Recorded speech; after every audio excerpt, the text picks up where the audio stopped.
Goeiedag geliefdes, ja nee, sulke tyd te wees, saam met my, professor Aubrey Burger, JCR MTS, van Valkenburg van die Bilpark.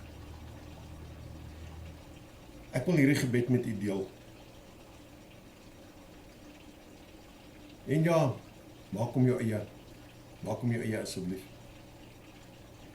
En elke keer as jy voel, jy weet nie wat om te bid nie, kom maar terug na YouTube toe.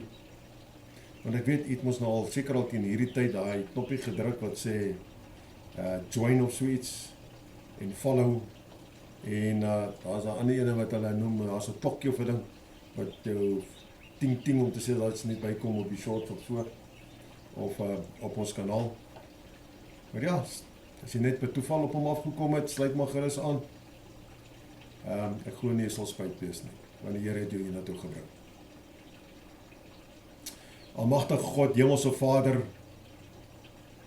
ek wil ook vir u 'n danklied sing, Vader. Vader, baie dankie vir al die genade wat u my van dag tot dag bewys.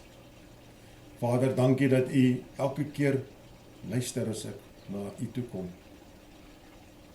Dankie, Vader, dat u my gebede verhoor. Vader, help my nou ook om ander mense te vertel wat u als vir my gedoen het. Laat ek dit nie net vir myself hou nie, Vader.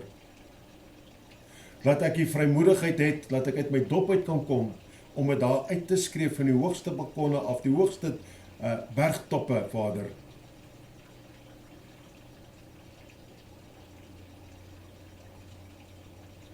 Want Vader, aan u alleen kom die eer toe. Daarom, almagtige God, Hemelse Vader, gee my die krag, gee my die moed, gee my die insig. En help my, Vader, asseblief, help my, om altyd dankbaar te lewe, en aan u die aanbidding te gee, die eer te gee, die lof te gee, wat aan u toekom, Vader. Ek spreek dit, Vader, en ek bid dit, in die naam van Christus Jesus, ons zaligmaker en verlosser. Amen. Geliefdes, my nommer 076 479 7517. Tot volgende keer. Shalom.